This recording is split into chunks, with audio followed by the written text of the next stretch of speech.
Hi, everybody. Hello. I'm sick. I'm not. Welcome to Super Breakfast Friends Club, the show where I cough all over the microphone, and Mel keeps telling me we shouldn't be doing an episode this week because I'm sick. The show where you have a 50% chance of getting ill. Let's find out if Mel's right, and we shouldn't be doing an episode. Away we go! Play the theme song! Pokémon, get to the たとえ火の中水の中草の中森の中土の中雲の中のこのスカートの中なか大変だけど必ずゲットだぜポケモンゲットだぜ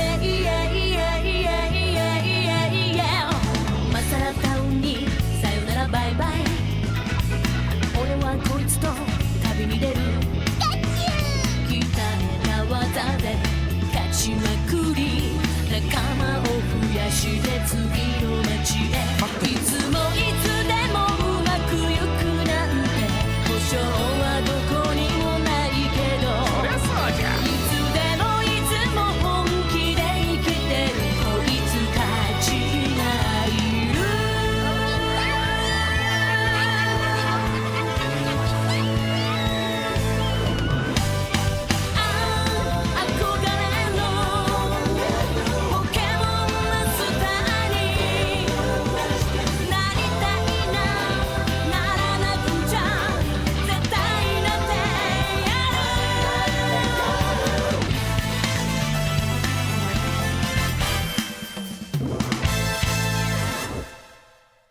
It's Pokémon!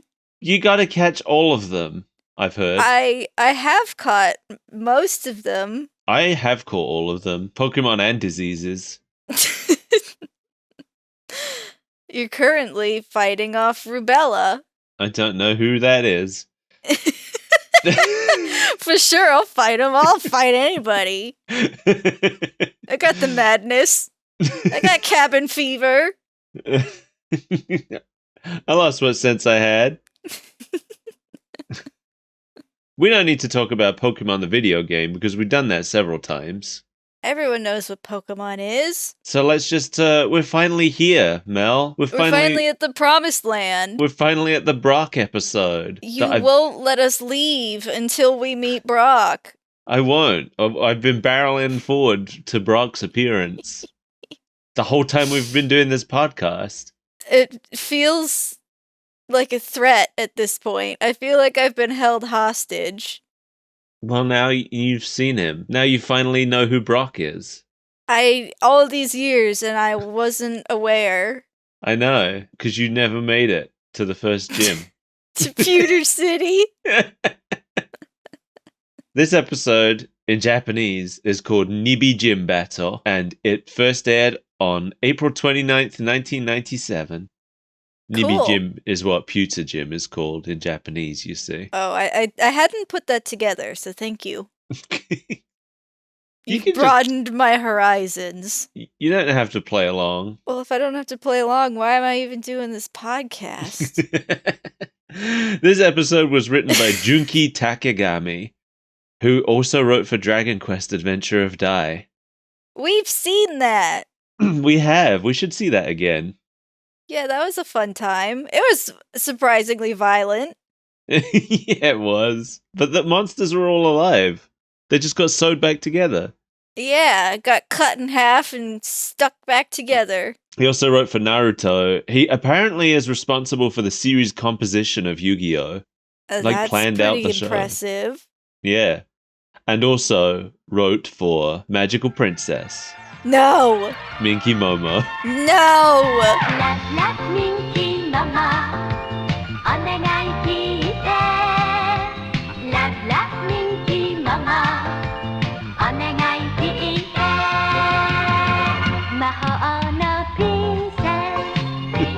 She just popped up in my feed the other day. This feels like an ill omen. So, the episode begins, and Team Rocket are digging a hole. I kind of forgot that that's how it started, because that's it. Yeah, it's very clear that they just didn't have a spot for Team Rocket in this episode, so they were like, what do we do with them? I loved it. Me too, it really made me laugh. So they dig a hole, they cover it up, it's a pitfall trap, but they do such a good job covering it up, they don't remember where it was. And then as they're looking for it, they fall in and the dirt falls on top of them. And that's why Team Rocket aren't in this episode. They're indisposed. Like, they could have just not appeared, and I don't think we really would have questioned it that much, but I love the fact that they got a little cameo. Yeah, this is a much better use of Team Rocket. Yeah. This is also... I feel like this is the... They were used for comedy a bit in the last episode, but this is the first episode where Team Rocket are purely just comic relief. Mm-hmm. They present no threat to our heroes at all in this episode. They're just there for one joke. It was a good joke. It was pretty good. So Ash has finally left Viridian Forest and reached Pewter City, where they come across a man who's selling rocks. Yeah, that was strange. I found this rock. I'm gonna shell it. So I guess what they're saying is Pewter City was like a famous quarry at one point, or maybe still is. He just says it's famous for its rocks, so I imagine it's like when you're a kid and you find a really shiny rock. You just take it home. Not even a quarry, just rocks on the ground. Just rocks. He's charging money for these rocks. He sure is. They're picklin' stones. Oh, well, he said they can be used for that, but he didn't say They're they all were. picklin' stones. It's better than the ones we used in Pokémon Legends. Did we use them in that? Yeah, you gotta find a Geodude for someone, because he's using it as a pickling stone. Oh, yeah. Just a Geodude. Yeah. Poor thing. Yeah, that feels cruel. Doesn't it evolve and then he can't use it anymore? I Or don't she? remember. I can't remember. I just remember being mad because I tried to give them an alpha Geodude. They're like, no, that's too much pickle. Anyway, this rock man is Muno, who is played by Takaya Hashi, who's known for playing Toki in Fist of the North Star. He played Skullface in Metal Gear Solid 5, and he played Teddy Bomber in Cowboy Bebop. Cool. So I know this guy. In English, Muno's name is Flint, and he's played by Ted Lewis, who's also been playing James up to now. And he was the voice of DDD. Cool. So we've talked about him a couple times before. Now we have two Flints in Pokemon. Yeah, this one is different. Yeah, he doesn't have the giant clown afro. No, and he also doesn't appear outside of the TV show. Outside of this one episode. No, he's in a bunch of episodes. Is he? Yeah? Good for him. Yeah, he shows up quite a lot. Flint takes them to the Pokemon Center and charges them 50 yen for resting on his rocks. Weird, but okay. This is where Ash meets his second ever Nurse Joy and learns about how all the Nurse Joys look the same. The nurse's joy. Yeah, he's very confused by it. As was a generation of children. I wasn't. I don't would know. not have been confused if it wasn't the same in the anime, you know? Like in video games, it's obviously to cut down on resources, but Yeah. in the anime, it doesn't make sense for the same person to be everywhere. Oh no, not at all. But I figure it's just an in-joke, right? About how they all look the same in the game. I mean, sure, but I was like 9 at the time. Why do you have Okay. to be so critical? You know that being critical of small children is one of my favorite pastimes. That's what we do here on Super Breakfast Friends Club. Yeah, exactly. Misty's looking at a poster for the Pokemon League, and it's a pretty cool poster. It is. It's got all the type icons from the trading card game on it. I feel like it's the only time those icons ever appear in the show. They appear in the opening sequence of the Japanese version. Oh, you're right, they do, don't they? Swirling Yeah. around Ash. Yeah. Yeah, okay, you're right. And now they no longer exist. Wah, wah. So Misty explains how gyms and badges work to Ash. Ash, who has spent his 10 years of life worshipping Pokemon trainers. Yeah, I don't know. It's not clear if he knew or not. You know, maybe she's just telling him something he already knew and for the benefit of us learning it. Oh, I know why they did it. It's still just like my nitpick of this early show where it's like, shouldn't he know all this stuff? I don't Yeah. care if I'm the audience. This doesn't make sense. I mean, he was watching what I assume was a Pokemon League battle on TV when we first met him. Yeah. So he probably knows. Then Flint shows up again and laughs at Ash for thinking he can beat the gym leader in Pewter City, which is a bit rude. Is it? All of his Pokemon are weak to rock. He doesn't know that. Rock or ground. What do you think? Do you think as they walked to the Pokemon Center, Ash was bragging about all his I'm sure he was. I got this super strong Pidgeotto. Butterfree. And the whole time Flint's just thinking like, oh man, ooh, hope this kid isn't here for the gym. Yeesh. They're in a restaurant and Ash is scarfing down his lunch, angrily complaining with his mouth full about how rude Flint was. Rude, but not wrong. And I love the fact that like clearly the voice actor put something in her mouth to record this. I feel like that's much more common in like Japanese voice acting where they will really stuff their mouths just to make it authentic. Yeah, because it's funny actually because I'm realizing now I don't think the English voice actor did it. Because I watched the English version of the episode as well, and I'm pretty sure that Veronica Taylor did not have anything in her mouth while she spoke these lines. Ooh, that Flint, trying to make a fool out of me. Was she too good to cram a sandwich in her mouth? Maybe she just didn't realize that Ash was stuffing his face. Poor direction. Yeah, Misty offers Ash some help getting ready for the gym, which Ash turns down because he wants to do it on his own. So she storms out and doesn't pay her half of the bill. I'm on her side. Yeah, me too. I want to know which of them had, because one of them had a more expensive meal than the other, and I want to know who had the more expensive meal. Probably her. Ash. Oh, you think her? I think her for the bit. I think, well, we know Ash had some kind of rice bowl. I didn't take in what she had. I think she had like slices of meat. That sounds more expensive than a rice ball. Yeah, I would think so. I thought it was interesting that we see, like, Ash goes back to the Pokemon Center after this to pick his Pokemon up.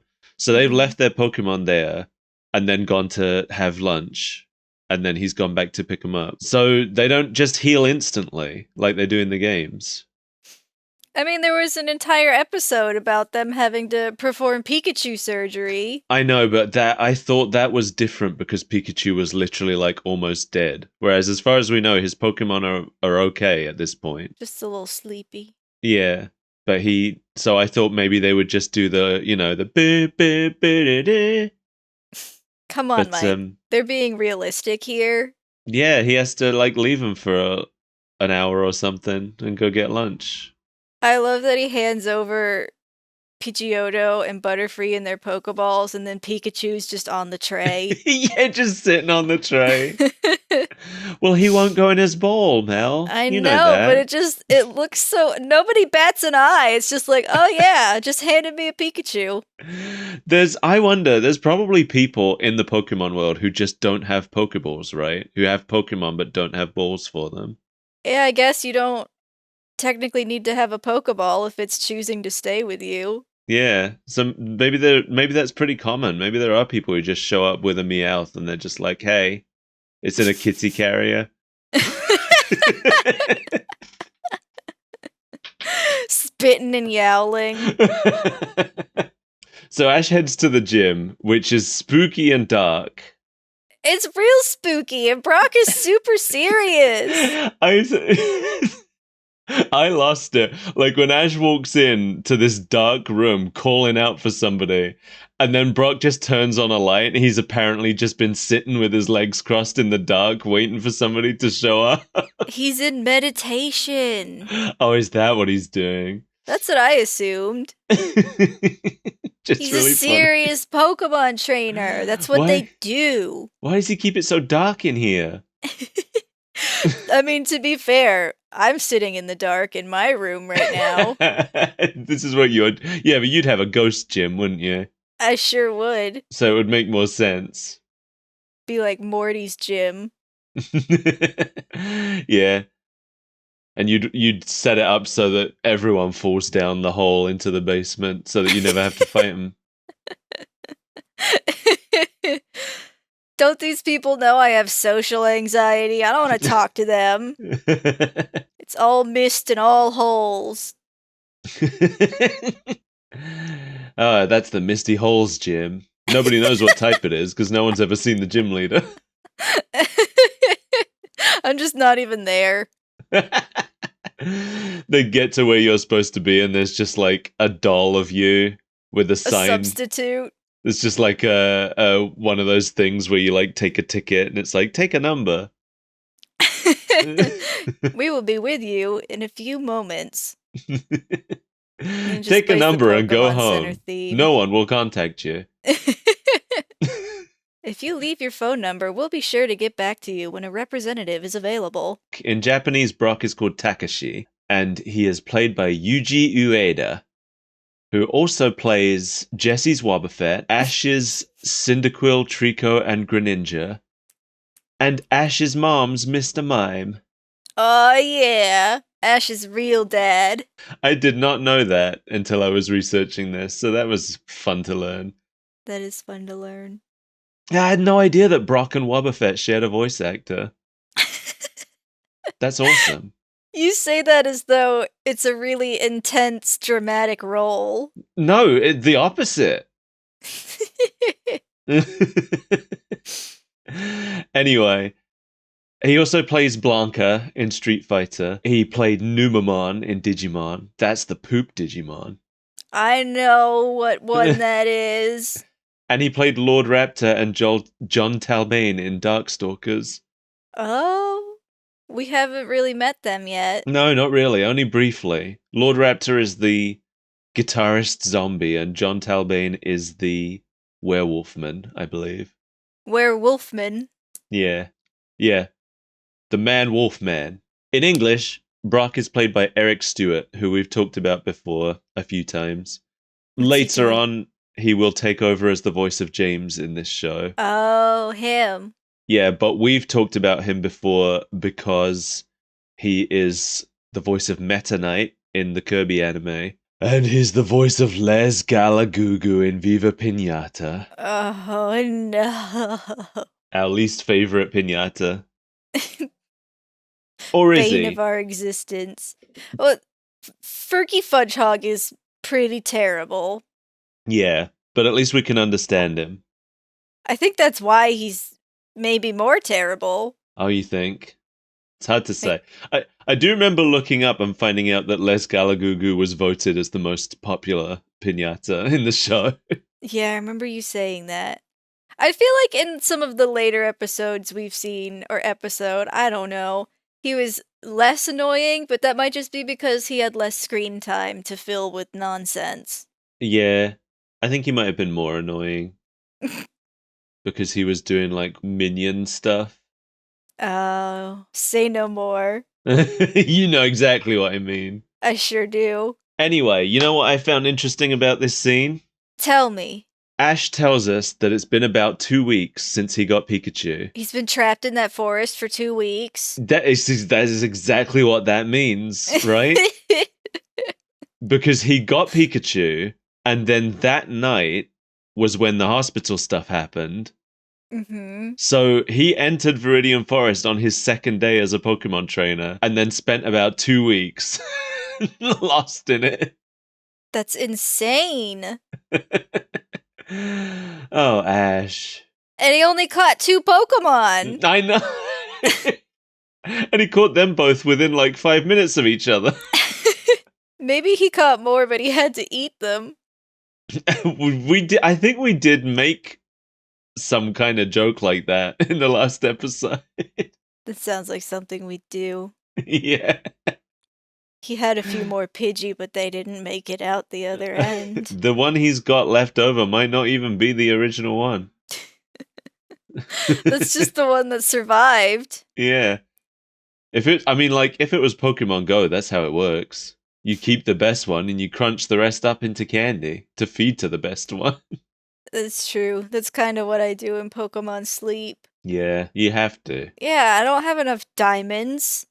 So, Brock already has like a battle area, but for some reason he has to press a button and make like a second one Oh my close god. over on top of it.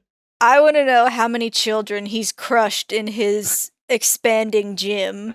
I want to know, like, all the money he's spent on this mechanism, like, how much of that could have gone on childcare?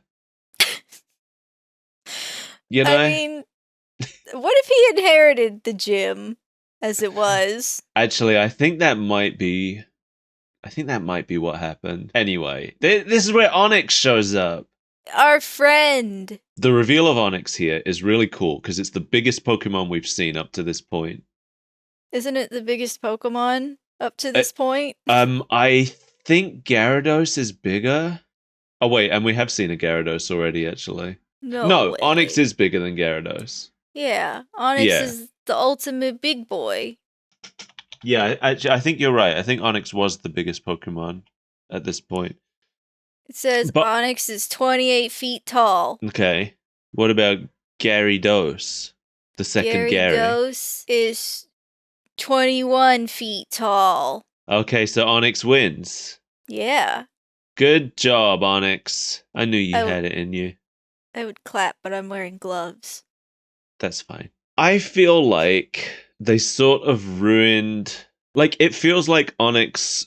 This should have been the first time seeing, like, a later game Pokemon. Because that's what it is in the game, right? You don't see Onyx again for quite a long time after this gym fight. But I feel like they, like, kind of blew their load on that one by having Pinsir in the last episode. That's true, because Pinsir's way later.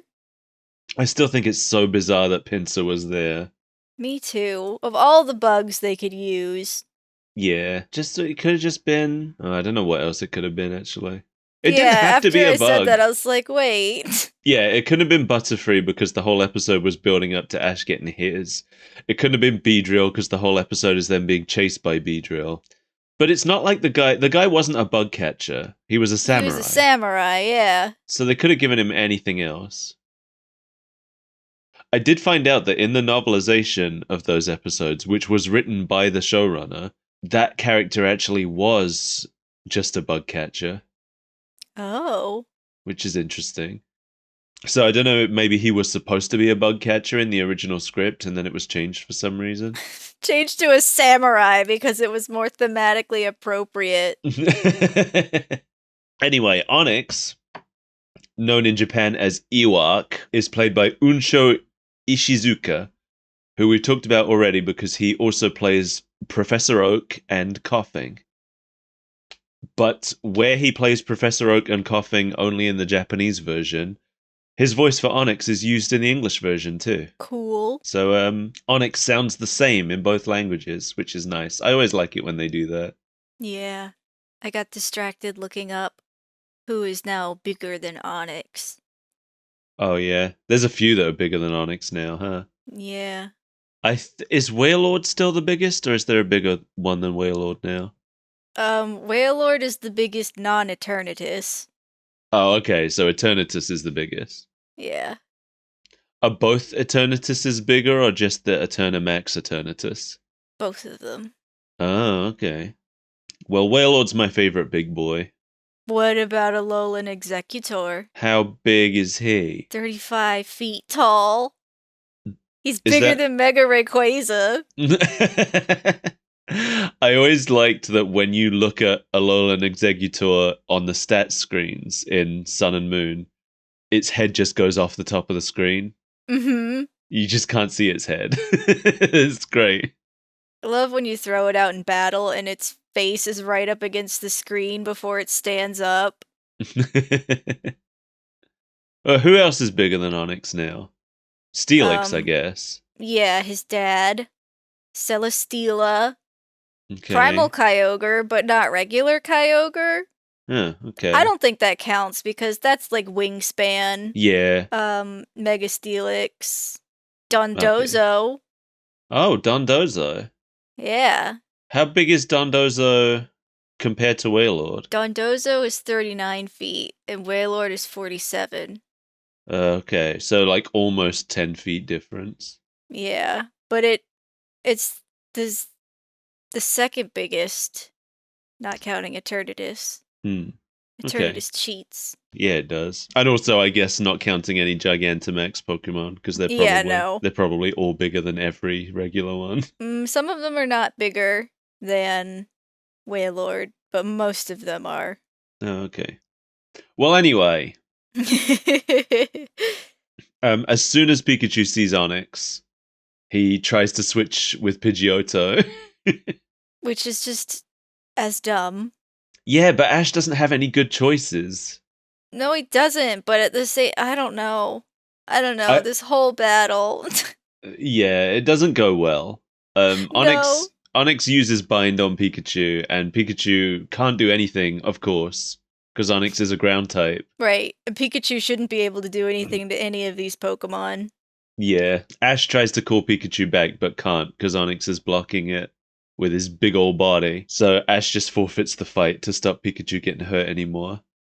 Think about Bind being an actual good and viable move. Well, you think about it, like, it should be. It should be. Like, I'm not saying that to be mean about it, because, like, when you think about it in execution, it is an effective tactic, but then in the game, it's this itty bitty piddly move. You would never use Bind in the game. I found it funny because in Gen 1, Brock's signature move was Bide, not Bind. But they're just so close in name. Remember Bide? Yeah. I mean, like, that's how I got around Brock the first time I played, because I had a Charmander. I didn't have anything good, but I learned quickly that when he uses Bide, I should just spend my time growling at him. And then once he unleashes his energy and it doesn't do anything, that's when I can start attacking. Yeah. When Ash gets out of the gym, Flint is waiting outside and tells Ash to come to his house, which Ash does. Yeah, he just follows this random old man to his home. Yeah, don't do that, kids. I guess he has just spent 2 weeks in the forest and he's gone a bit feral. This was the first human he saw when he got out. You're my dad now. So Flint takes Ash to peer in the windows of Brock's house and shows him Brock's family, where Brock is looking after a whole ton of kids. How did Brock get home before Ash? Well, because Ash went to Flint's house for tea first. Oh, that's right. They went and lamented. Yeah, they did go back. He really did go to Flint's house and he had some tea with him. And then once the sun went down, so they couldn't be seen so easily in the bushes, that's when they went to peep in Brock's windows. Can't let those kids see me.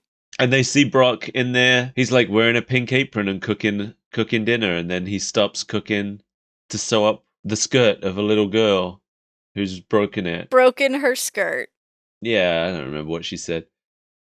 And Ash's image of Brock changes. Because Brock is a hero and a role model. Yeah, Brock's a cool guy. I really like Brock.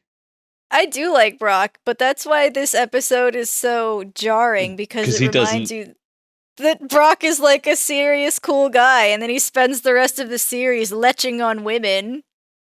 He does more than that. But yeah, it is funny. Brock is very different here than what we're used to after like 20 years of him. Because he does change quite a lot. He loosens up a lot, and then we start to see... You know, we'll talk more about Brock and women when we start seeing that side of him in this show, I think. But okay. But I really like Brock as a character. I think he's a good guy. I mean, who doesn't love Brock? Yeah. I think, you know what I will say is, after a lot of the other anime we've watched, where a lot of sexual assault happens and is played off for comedy, right? Yeah. when you see what was going on in other anime of the time, Brock's attitude towards women is not so bad in comparison. Relatively harmless. He never touches them. He is always, there's never any suggestion that he's going to do anything lecherous to them. He just wants to shower them with praise. That's pretty much as far as Brock ever takes it. Yeah. And that, compared to some of the other things we've seen, he's harmless, yeah. Really. Anyway, Flint tells Ash that Brock's parents both left. His dad left to become a Pokemon trainer, and then they never heard from him again. And then his mom left the house. Mm-hmm. And Brock can't leave Pewter City because he's got his siblings to take care of. Apparently there are 9 siblings. I'm pretty sure Flint said there were 10, though. He did. Like, it wasn't just in the subtitles, because when I realized there were supposed to be 9, I went back and listened, and he definitely did say 10. Oh. So it wasn't just a screw up in the subtitles. But my Japanese isn't great, as you know. So maybe he said that Brock was one of 10, but I definitely heard the word 10, at least. So one of the very few things that I know about the Japanese language has just risen into the mire that I call my brain. Okay. When Japanese people are counting like a group, like if you say that you and 3 friends are going somewhere, you would count yourself in the group. Ah, so you think that's what happened there? Maybe. I could buy it, yeah. Alright, that's probably what it was then. Ash is still determined to beat Brock.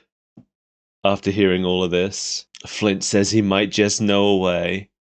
Just catch a Psyduck. He can't yet. He doesn't have a good rod. Just stand by the river and wait for one to poke out. If he didn't choose Squirtle, the only water Pokemon he could get at this point is none, actually. Never mind. I was going to say the Magikarp at Mount Moon, but he can't get there yet. Because there's that weird kid that every time you try and pass him, he just brings you back to the gym. He literally already saw Gyarados. I know. I'm trying to apply game logic to the show. All you have to do is throw some bait into the water, lure a Magikarp real close, and then throw a Pokeball at it. That's how I got one in Pokemon Legends. Yeah, that's true. Mel. Huh. Who's that Pokemon? Oh, shit. It's, Clefairy. Oh, that's close. It was actually Yeah? Onyx. They look so similar. They do, especially when they're all curled up like that. So Flint presents a cockamamie scheme to power up Pikachu. Like, how else would you describe this? That's what it is. That's 100% how I would describe it, but the fact that I haven't heard that word in like 10 years just makes it all the more delicious and delectable. So the idea is that they're going to tape some wires to Pikachu's cheeks. And then Ash is going to walk on a water wheel attached to like a power mill, I guess. Because there's not enough water in the river for the water to work on its own. Yeah, the river is dry right now. So Ash has to walk on the water wheel like it's a big ol'... I want to say like it's a hamster wheel, but he's on the outside of the hamster wheel. It's a reverse hamster wheel. Yeah. It seems weird and it seems cruel. Yeah. They're just electrocuting Pikachu. I guess the logic behind it is that Pikachu will become accustomed to the overload, and I don't know. Yeah, I don't know either. I was wondering if this is like the explanation for why Ash's Pikachu is more powerful than a regular one. But we've already established by this point that he's more powerful than a regular one, so... Yeah. So I don't know. But this, I guess, is where Ash's Pikachu developed the ability to ignore type advantages. Absolutely. Which is something that will go ahead for the rest of the show. Pikachu cheats. He used a Game Shark. Yeah, because Ash's Pikachu uniquely has the ability to damage ground-type Pokemon, and he's always had that ability. So I was watching a video the other day about this guy talking about some of his rarest Pokemon, and he has shiny Alolan Ninetales. And you're like, well, what's so rare about that? There was some kind of error. I forget exactly what game it happened in. I think in Pokemon Go, like if you transferred it from Go to home in a small window of time, that Alolan Vulpix could learn regular Vulpix moves. Oh. So this guy has a legitimate Alolan Ninetales with like flamethrower. Oh, wow. Maybe it's something like that, and Ash just got lucky and cheated. Yeah. I mean, in Pokemon Go, ground-type Pokemon are not immune to electric attacks, so I guess we're playing Pokemon Go. it's another reason why I think Pokemon Go sucks. But anyway, That's a different podcast episode. yeah, they didn't do the Pokemon Go show yet. Misty shows up and calls Ash out for doing something weird when it would be easier to just get help from her. Like, I find it weird because Misty never really makes it explicitly clear what she means by help. So, like, she could just be offering advice, and Ash is like, no, I can do it. I'm gonna throw my Pikachu at this ground type until it likes it. Yeah. Yeah, she does say to herself, like as she leaves, she mutters to herself that he could win easily if he borrowed her Pokemon. But she doesn't say that explicitly to him. No. She's right. He could win very easily if he borrowed her Pokemon. Yeah, all Psyduck has to do is sneeze on it. Well, she doesn't have Psyduck yet. Oh, that's right. She catches him. Yeah. She has Starmie, right? Yeah, she has Starmie. I'll blast a hole through it. Yeah. Yeah, we haven't seen her Starmie yet. We've only seen her Goldeen, but right it did now absolutely nothing. Yeah, so maybe that's all Ash knows that she has, and he just thinks it's useless. She doesn't know how to use Pokemon. She got a fish that flops around. But we will find out later that she has Staryu and Starmie as well. And yeah, all he would really have to do is borrow Starmie, and he could easily just thrash Brock at the gym. Just use water gun. Yeah. So the next day, back at the gym, Ash arrives to challenge Brock again. And this time Brock leads with Geodude, just like he does in the game. What is Geodude's Japanese name? I always have a hard time pronouncing this one. It's Yeah. Isitsubute. Because it's pronounced much quicker in its native language. Yeah. So it's hard for the Gaijin ear to parse. Yes, absolutely. Isitsubute is played by Shinichiro Miki, who we've talked about before because he's the voice of James. Cool. I think he was also the voice of Akira in Virtua Fighter. Our Hot Wild Vision? Yeah. I can dig it. But in English, Geodude is played by Michael Hagney, who also plays Koffing and Ekans. Cool. And it's basically the exact same voice he uses for Koffing. But instead of Koffing, it's Geodude. Yeah. I believe Michael Hagney was actually one of the writers, not one of the actors, so I love that. don't expect a lot of range. Just pull him out of the writer's room and be like, oh, we just need you to say a name over and over again. Yeah. So Ash leads with Pidgeotto. A bad choice, but really he only has bad choices to make here. Right. I was thinking the same thing, but I was like, but Butterfree is twice as bad. I know. Pidgeotto might be his best option. Like if you look at it from game perspective, he's got Pikachu who can't do any damage to Geodude. He's got Butterfree who has a double weakness to Geodude. The single weakness of Pidgeotto is probably his best bet.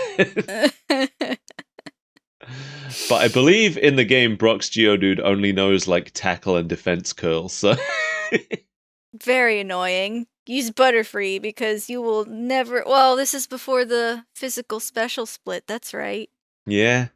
Man, it's wild to think about how much Pokemon has changed. I know. I don't want to think about it anymore. So Brock calls him out for not knowing that flying types are weak to rock, and he doesn't know. He straight up admits that he didn't know. Very odd. Very sad for this Pokemon mega fan.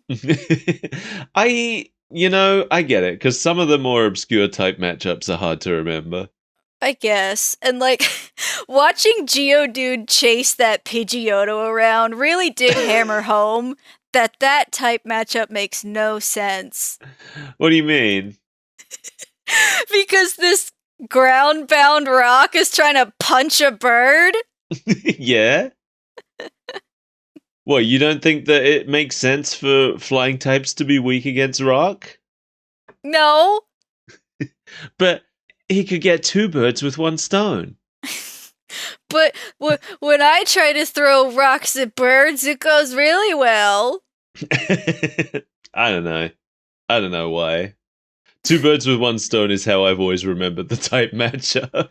Me too, but I don't know that makes it make sense. No, especially since I don't know if that saying exists in Japanese. Yeah, that's a good point.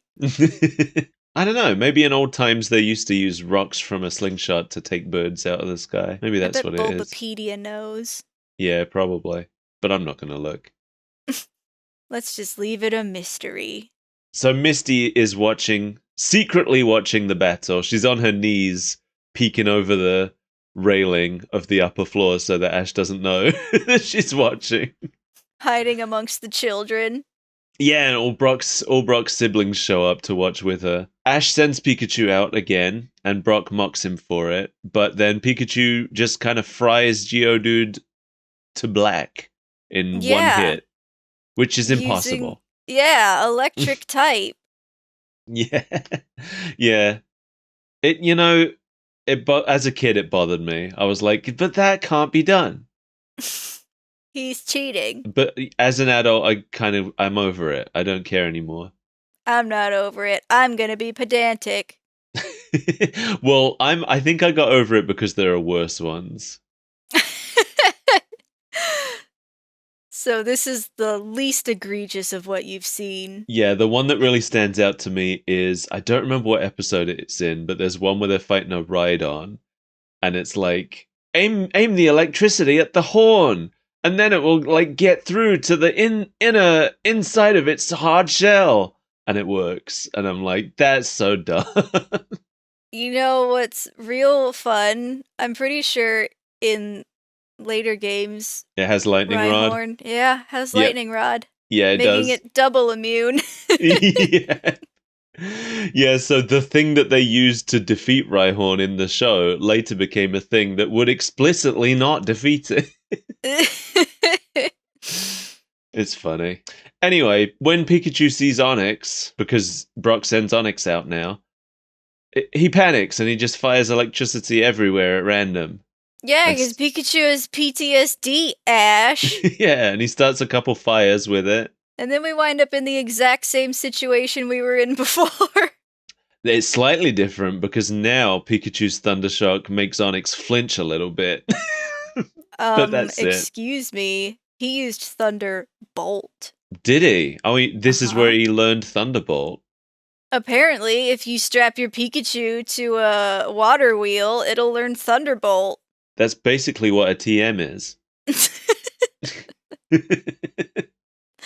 No, that is a disc that you insert into your Pokemon and install the drivers. I always liked how in some of the games, when you use a TM, it just looks like you kind of like tap the CD against the Pokemon's forehead. Anyway, Ash is about to forfeit the match again, but then Brock calls Onix off because he's like, this isn't fair. There's no sport in this. This is the same thing. Nothing's changed. Yeah. But then the sprinklers go off from the fires that Pikachu caused. And Ash, being a dirty little unsportsmanlike cheat, takes advantage of it. Well, Misty tells him to, as well. Oh, so it's Misty's fault. She's a bad influence here. He was thinking it. No, he wasn't. He had no idea. He's so stupid. He's so stupid he doesn't even know that wouldn't work. Misty yells to him that Misty yells to him that rock types are weak to water, and he's like, "Oh, I didn't know that." Let me use electric. So yeah, once Onyx is wet, Pikachu shocks him and he collapses. And Ash gets ready to finish him off, but he can't because he imagines Brock's siblings are clinging to his arms and legs, weighing him down. And then finds out that they actually are. Yeah, Misty tells him that he's not imagining that. That is actually what's happening. I had no idea what was happening here, but thanks to Dogasu's backpack, I've solved a mystery of like what this is about. So this is a reference to episode 48 of Fushigi Yugi, where Tsuboshi, who is played by Yuji Ueda, who is also playing Brock here, is able to defeat the man who killed his family because the ghosts of his siblings hold the guy in place so he can't escape. Oh my god. So it's a reference to another thing that Brock's voice actor did. That's pretty cool, but at the same time, untranslatable. Oh, yeah, for sure. I thought it was funny, though. Like, now that I know what it's about, I'm like, that's a good joke. I like that. Yeah. It's so dramatic.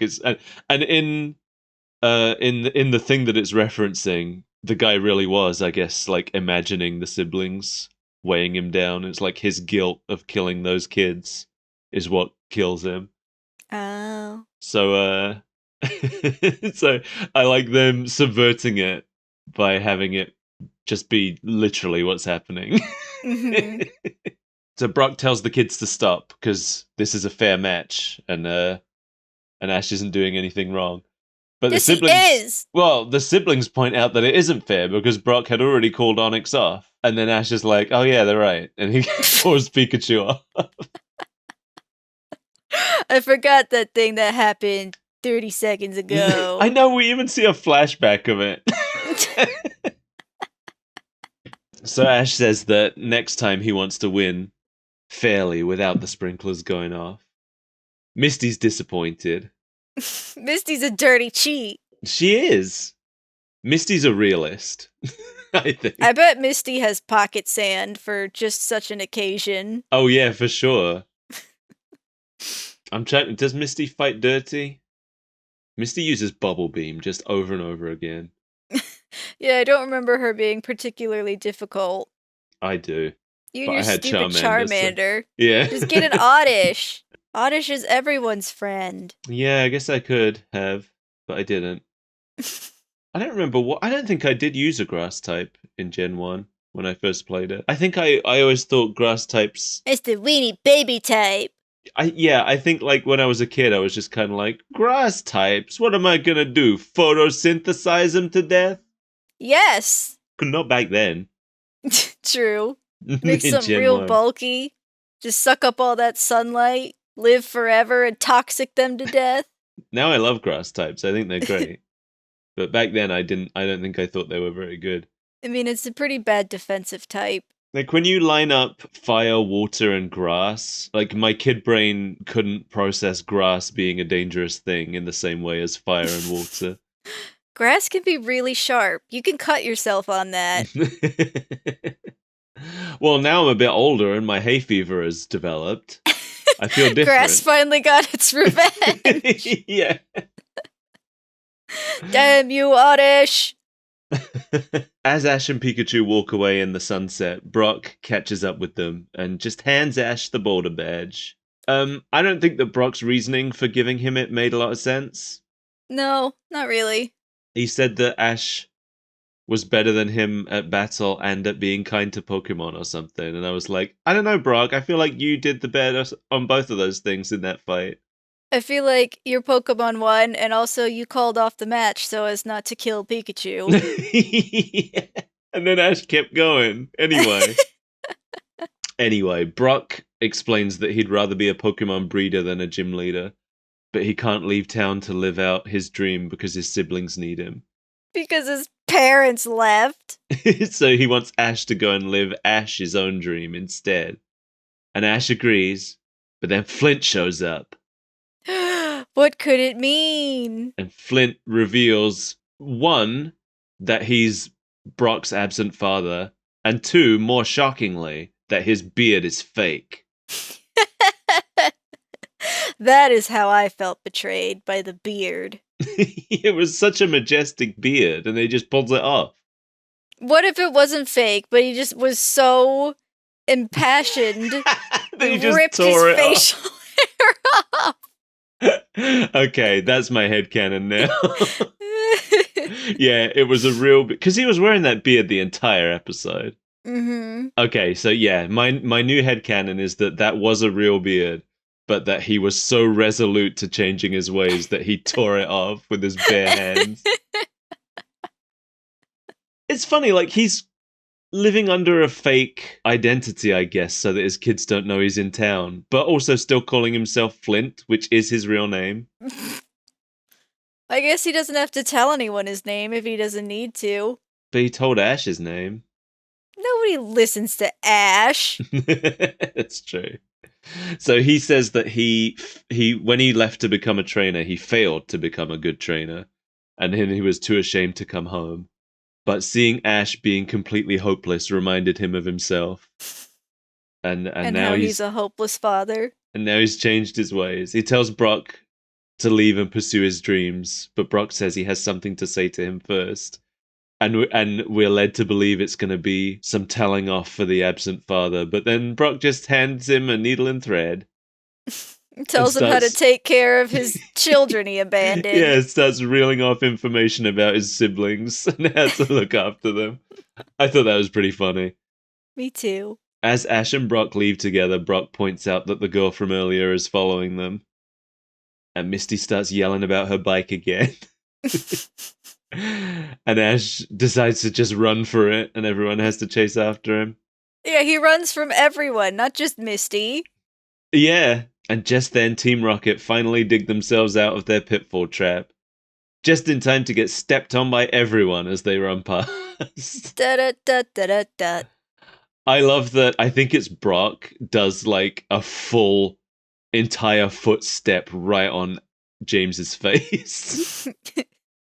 The animation is really nice on that. On the crushing of the people. Yeah, on them stepping on Team Rocket. There's a lot of like there's a lot of bounce to it. There's a lot of thought put into where everybody steps. It's great. We wanted this to be a real crunchy landing.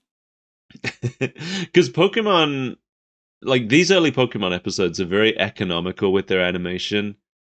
You can tell it was made on a fairly low budget, but they know where to put the good animation for the best impact. Right. And there's a lot of like they saved some really good animation just for Team Rocket getting stepped on here. So I liked it. I liked this episode. It was a fun episode, even though a lot of it didn't make sense.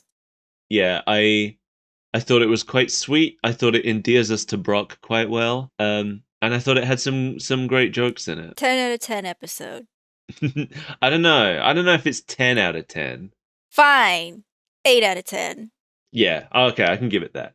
I'd definitely say like the first episode is 10 out of 10, and I don't know if this quite reaches that level. It's not quite Bye-Bye Butterfree. No. We've mostly seen good episodes of this show so far, though. I think the only episode we've watched so far that I think isn't great is the Beedrill Samurai one. Yeah. But it was still good. It just wasn't great, like most of the others have been. We could have done without it, but then he wouldn't have Butterfree. Exactly. So it's time to talk about the dub. Let's do it. I wanna be the very best, like no one ever was. To catch them is my real test, to train them is my cause. I will travel across the land, searching far and wide. Each Pokemon to understand the power that's inside. Pokemon, gotta catch 'em all. It's you and me. I know it's my destiny. Pokemon, oh, you're my best friend. In a world we must defend. Pokemon, gotta catch 'em all. Our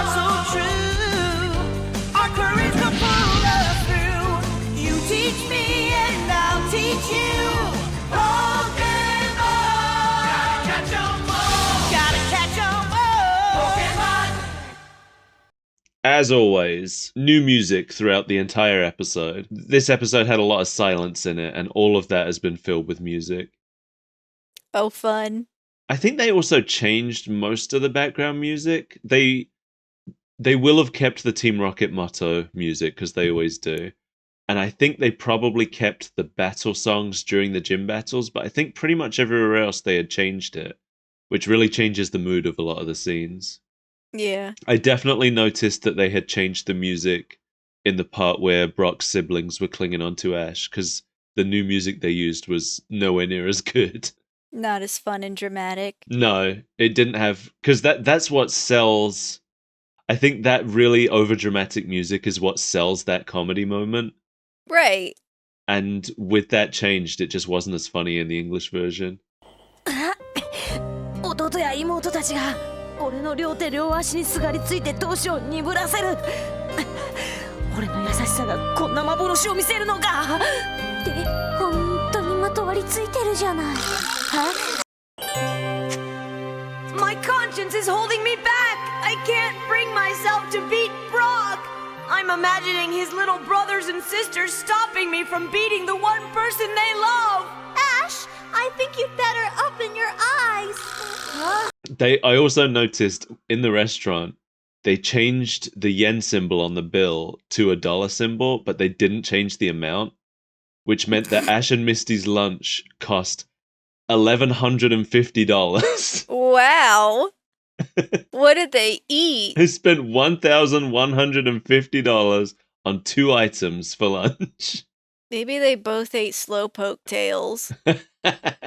Maybe.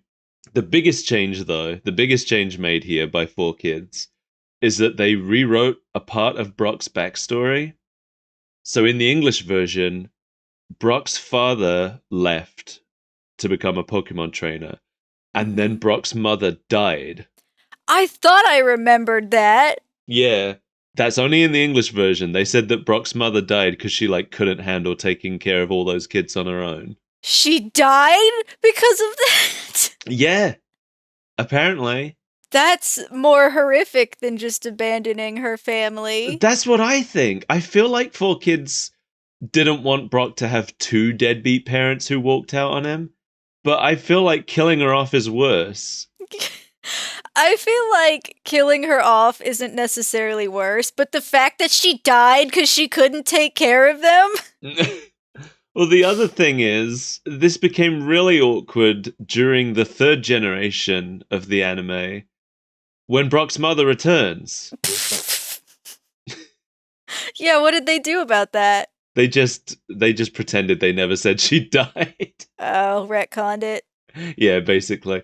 I remember at the time, when I found out they were translating that one, I thought maybe the best way to get around it is, in the English version, to have her be Flint's new wife, like Brock's stepmother. Oh, yeah. Because I think it would still work, because when she comes back, there is some animosity between her and Brock. Like, they're not close. And he's he's distant from her. So they could have played it off as a stepmom, and I think it would have been fine. But they didn't. They just retconned it. They just pretend they never said she was dead. It's just a children's show.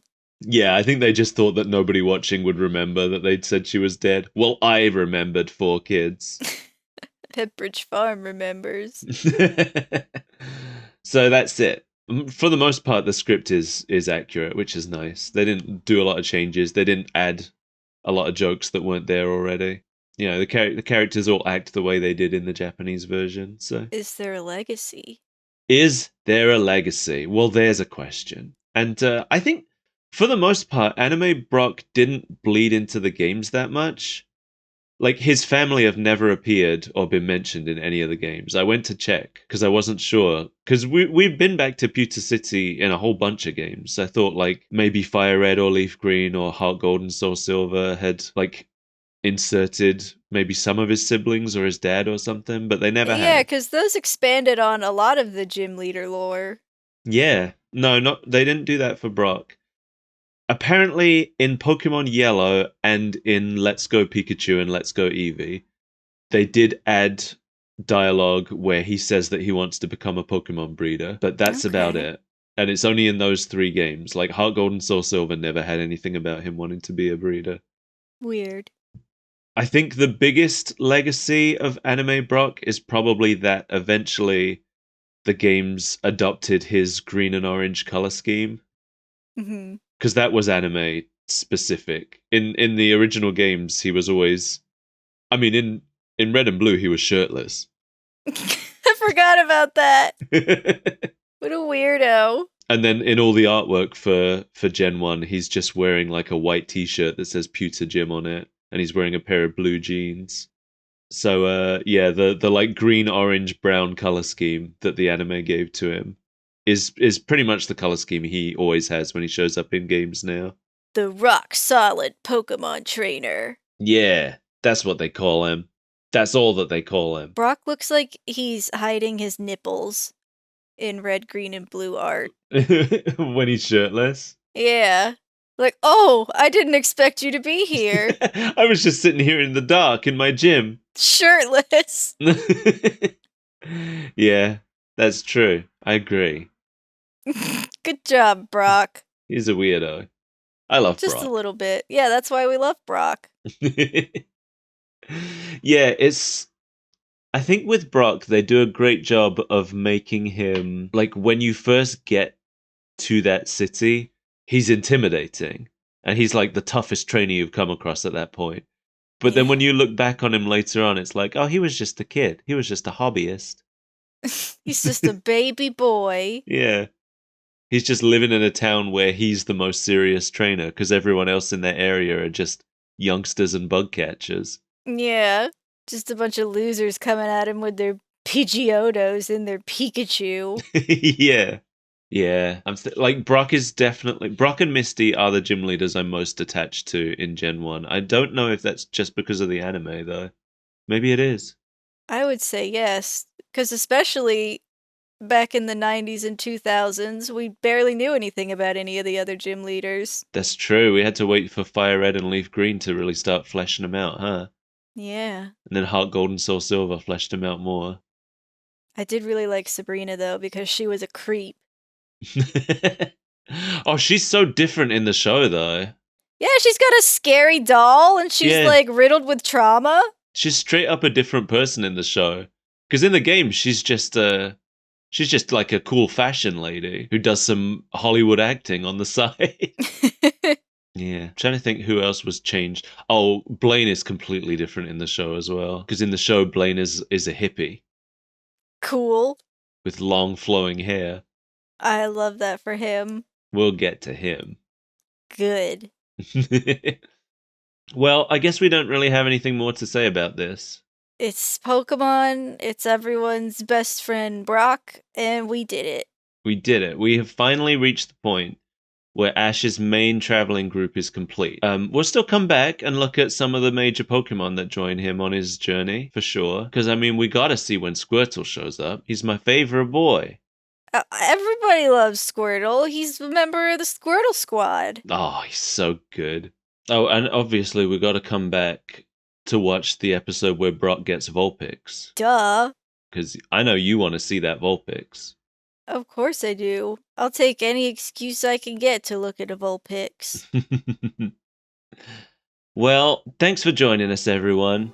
If you like Pokemon, consider supporting our Patreon. Right? Yeah, that makes sense. I don't know how. We're trying to save up enough money to get Mel a new microphone. We've already saved enough money to get me a new microphone, which should be arriving soon. So hopefully the next episode will be recorded with my fancy new Patreon microphone. Not like this scritchy scratchy microphone that you've been tormenting me with for weeks. Is it still scritchy scratchy? No, it hasn't been today. Okay, and I'm listening to you, microphone. Got my eyes on you. Thank you, Jamie Core, for helping us afford that new microphone. And if anybody else wants to get thanked like Jamie Core did just now, head to patreon.com/superbreakfastfriendsclub. We're thinking of new things to put there. We gotta do some. We'll do it. We'll do it. Coffee.com/Super Breakfast Friends Club also exists if you'd like to buy us some sweet coffee. I don't drink it, but Mel does. I drink it by the gallon, and I keep myself up at night when I drink too much coffee, and I fill myself with regret. Ooh. Come find us on the internet. Tell us about your day. We'd love to hear it. Comment on the video. Like and subscribe. Tell your friends. Tell your neighbors. Tell your dentist. Is there anyone else they should tell? I think you covered the big ones. Come follow me on Twitch. I'm Skull Pirate Mike, and I stream over there. I'm currently streaming The Legend of Zelda Skyward Sword and having a real rough time. Still doing Skyward Sword? Well, I haven't played again since the last time we recorded. Oh, that's true. You've been gone and dead, and now you're barfing all over the place. I was away for a convention, and then I was back for a sickness. I can't be two things at once. Well, you can, but I wouldn't advise it. It's probably how I got sick in the first place. Probably. You flew too close to the sun. We have a Discord. I don't know how to tell you about it, but it's a Discord. If you donate to our Patreon, then you get the link. If you come to my streams, then you can get the link. But I can't paste the link into an audio file for you. You can't just vomit it out. No, not in any way that is clickable. Let me see. Let me click on it. Did you do it? I did. Did it work? My hand is wet. Okay. Bye.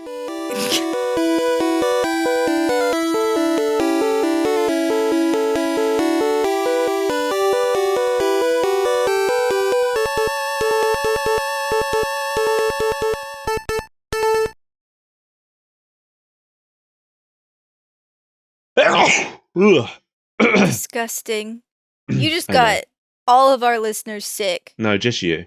I'll cut it out for the listeners.